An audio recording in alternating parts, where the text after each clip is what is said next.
mis hijos, ¿dónde están mis hijos? Ay, ay, mis niños.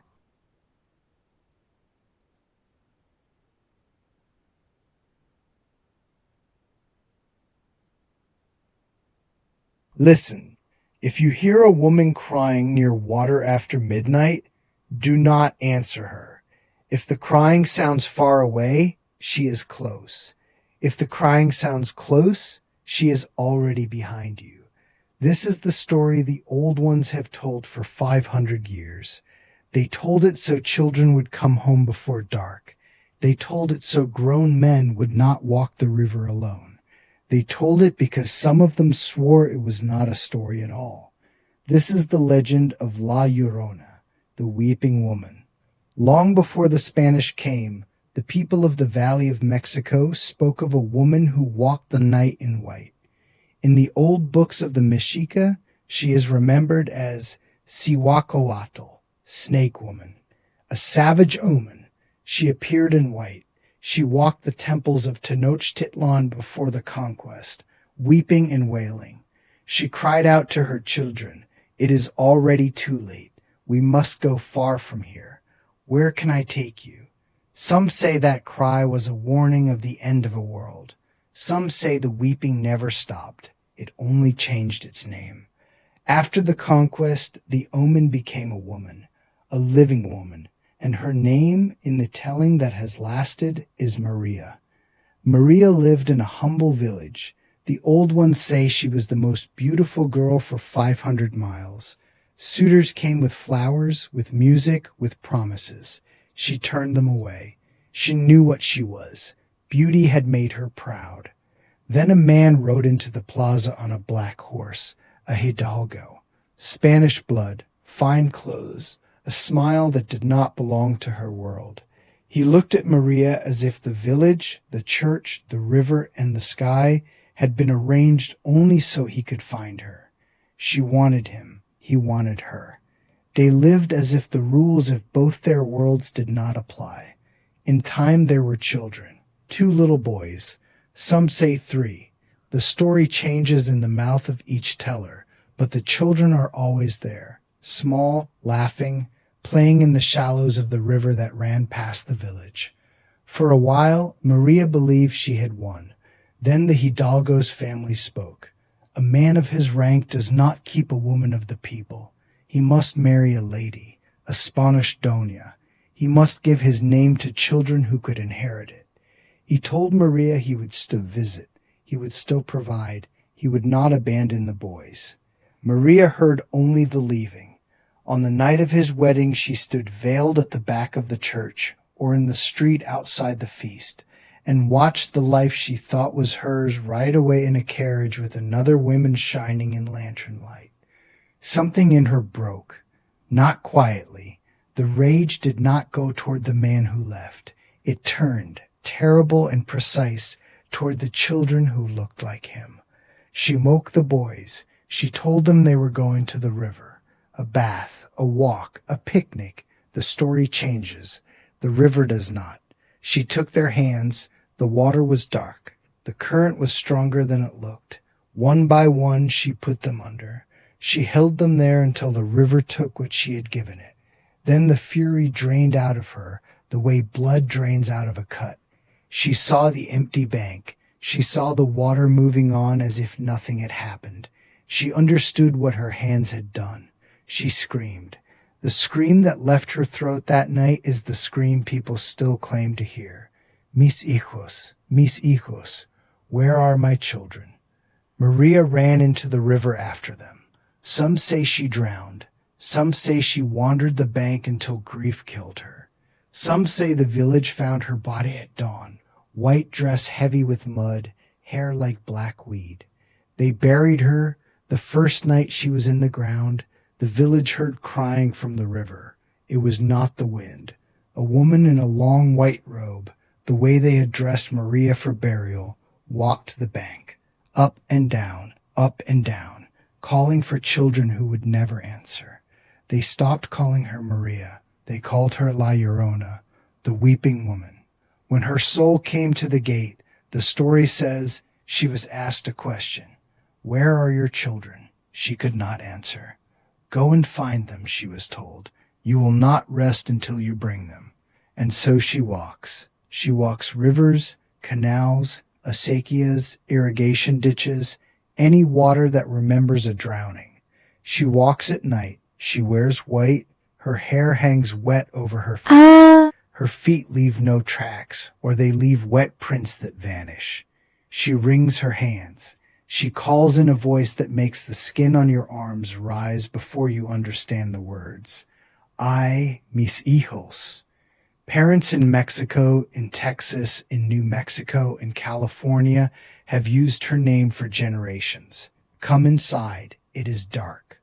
La Llorona will take you.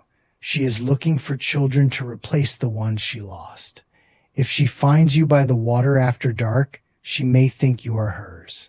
She will not give you back.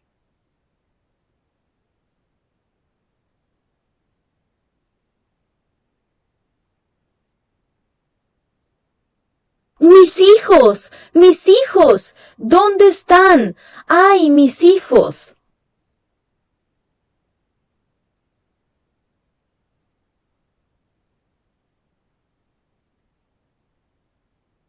There are rules in the telling. Listen to them. If you hear La Llorona and the cry is faint, as if she were miles down the river, she is near. The wail lies. Distance is a trick she uses. The closer she comes, the farther the sound seems to travel, until she is close enough to put a wet hand on your shoulder. If you speak to her, some say you die in that same moment. If you look under the veil when she asks you to see her face, you will not see a woman. You will see a skull grinning in the moonlight, wet hair stuck to bone. A man in the old city of Mexico met her on a dark street. She wore a white rebozo and a white petticoat. He thought she was beautiful. He asked her to uncover her face. She did. What he saw was a bare grinning skull set on the bones of a skeleton.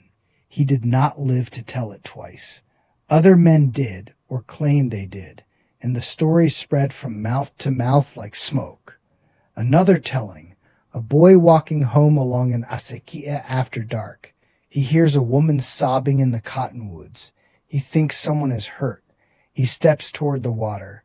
The sobbing moves, always just ahead, always a little farther, until the bank is empty and the water is black and something white is standing where he was a moment before. He runs. If he is lucky, that is the end of the story. If he is not, the village looks for him in the morning and the river keeps it secret. In New Mexico, they tell of ranch hands who heard her on the Rio Grande. In Texas, along the river that divides two countries. In California, along canals that cut through neighborhoods where children still get told, do not stay out. Do not go to the water at night. If you hear a woman crying, you go home. You do not be kind. You do not investigate. Kindness is how she gets close. Some say she appears in the back seat of a car, a vanishing woman in white. Some say she stands at the foot of a child's bed, dressed dripping river water onto the floor, and the child is gone before the parents wake. Some say she only takes the wicked. Some say she takes whoever is there. The legend is not one story. It is a family of stories that share a sound. The sound is a woman who cannot stop grieving a thing she did with her own hands. That is what makes her worse than other ghosts. A murdered woman may hunt the one who killed her. A soldier may walk a battlefield. La Llorona hunts what she already destroyed, and because she cannot have it, she will take yours. There is a version in which she did not mean to kill them. The children wandered while she was with other men. The river took them. Her guilt dressed itself as a ghost anyway. There is a version in which the husband drowned the children, and she died trying to save them, and still she is the one who walks. There is a version that names her Malinche, the interpreter who stood beside Cortez, discarded for a Spanish wife, her child taken or slain, her name turned into a curse for a whole people. The details argue, the weeping does not. Scholars will tell you the white lady walked in Europe before she walked in Mexico. Die weiße Frau, a noble woman, dead children, a white dress. The pattern is old, older than the colony, older than the crossing. But in this land the weeping woman found water everywhere, and she never left it. On certain nights people still swear they hear her. A concrete canal behind a row of houses, streetlights, a chain-link fence, fog on the water that should not be there, a figure in white 100 yards down the channel, not walking so much as drifting, a wash after monsoon rain, the smell of wet creosote, a cry that is too human to be a bird and too long to be a person, a river park after closing, the playground empty, the water moving, and from the trees a woman calling for children who are not there. If you hear it, do not call back. Do not say, I'm here. Do not say, I can help. She is not looking for help. She is looking for what she threw away. And if she cannot have her own, she will try to have you. Come away from the water. Come inside. Lock the door. If the crying starts far off and then seems to fade, she is closer than you think. Ay, mis hijos. Dónde están mis hijos? La Llorona is still walking. The river is still dark, and the old warning has not expired. Do not follow the crying. Do not look under the veil. Go home.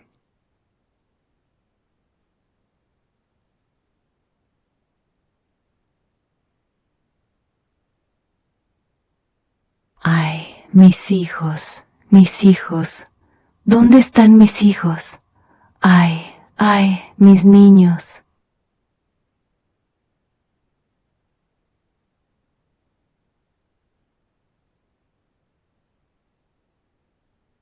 One more thing the old ones say. They say La Llorona can look, for a moment, like someone you love. A grandmother in a pale shawl, a neighbor calling a name, a mother who should not be out so late. That is how she closes the last few steps. The face is wrong only when it is too late to run. There was a woman who washed clothes at the river at dusk and stayed too long. She heard crying from the far bank. She thought it was a child. She waded in. The water was colder than it should have been. The crying circled her. When she looked down, her own reflection was not her own. Hair like weed, mouth open, eyes that had been crying for centuries. She made it home. Her hair, they say, was white by morning. There was a father who went looking for his son after sunset. He followed a white dress between the trees. Every time he called his boy's name, the crying answered from a different direction. He found his son asleep in a dry arroyo a mile from the water. He never found the woman. He did not go looking again. There was a pair of teenagers who sat on a bridge because they thought the story was a joke. They called her. They laughed. They recorded the dark and heard nothing. On the walk back, one of them looked at the water and said, "Do you see her?" The other said no. The first one would not cross that bridge again. You can decide these are only stories. You can decide they are warnings dressed as stories. You can decide that grief, once it is large enough, becomes a place you can walk into. What you should not decide, if you have any sense at all, is that the river at night is empty. It is never empty. Something in the current remembers every child it has taken. Something on the bank remembers every mother who has screamed a name into the dark. La Llorona is the name that memory wears when it stands up and walks. So if you are near water after midnight and the air goes still and a woman begins to cry, do not be brave. Bravery is for daylight. At night by the river, the only wisdom is to leave. Leave quickly. Do not look back. Because if you look back, you may see her face. And her face is not a face you will forget. Mis hijos, where are my children? She will ask until the world ends, or until she finds them, or until she finds you.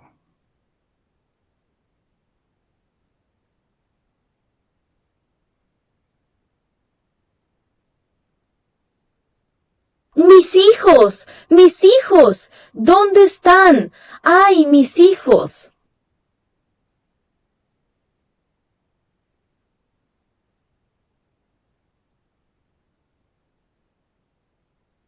In the villages, the warning was simple, and it was meant for children. If you hear her, run home. If you see a woman in white by the water, do not go closer to help her. She does not want help. She wants a child in her arms that will not slip away this time. Grandmothers told it on the porch. Fathers told it on the walk back from the fields. Teachers told it when a student lingered after the last bell. The story did the work that a locked door could not do. It put fear in the right place, between a child and the dark, between a child and the river. That is not cruelty. That is how a people keep their young alive in a land full of water and night. But the story is also for adults, because adults are the ones who stay out late. Adults are the ones who think they are too old for ghosts. Adults are the ones who hear a woman crying and believe they are good enough, strong enough, kind enough to walk toward it. Kindness is not always a virtue after midnight. La Llorona teaches a harder lesson than most ghost stories. The monster is not a stranger in the woods. The monster is a mother. The monster is grief that has gone rotten. The monster is love that turned into a weapon and then could not put the weapon down. That is why the wail is so hard to hear. It sounds like someone who needs you. It is not. On the Day of the Dead, some families leave a place at the table and tell the children, "She is not invited. Light the candles. Keep the water covered. Do not wander the cemetery after the last song. The veil is thin that night, and a woman who has been looking for 500 years will use any thinning she can find." In cities now, the river is a concrete channel. The acequia is a storm drain. The canal is behind the grocery store. People think the old world is gone because the streets have names and the lamps have electricity. The water does not care about electricity. The crying does not care about the century. You can live in an apartment with a deadbolt and still hear her if your window faces the wash. You can drive a highway that follows an old river and feel the temperature in the car drop for no reason the dashboard can name. Some truckers along the border towns will not pick up a woman in white after dark. They will pass her. They will not look in the mirror. They will not stop even if she looks hurt. They have heard what happens when you stop. Some nurses in old hospitals near rivers will not take the night shift window that faces the water. They say they have seen a woman standing in the parking lot at 3 a.m, dripping, looking up at the maternity floor. Believe them or do not.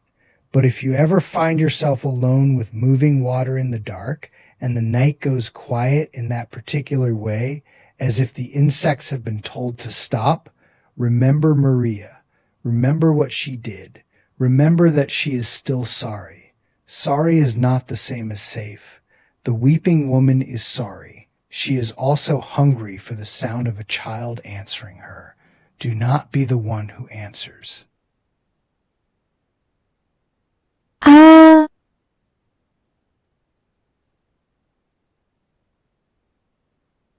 Ay, mis hijos, ¿dónde están mis hijos?